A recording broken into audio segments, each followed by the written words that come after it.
Ready হয়ে গেছে। এই হচ্ছে পুরো ফিনিশিং। এবার আমি চটপট বেড়ে নেব। কিরে কেমন হয়েছে বল খেয়ে?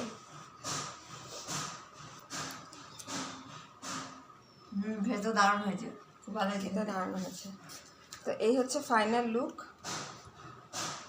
ভালো লেগেছে সবার। তো এটা তোমরাও ট্রাই করতে পারো, শরীরের জন্যে ভীষণ ভালো, উপকারী। এটা সুগার পেশেন্টরাও খেতে পারে। সাদা তেল বা ঘিয়েই এটা রান্না করা যায়, সর্ষের তেল কিন্তু এটাতে চলে না।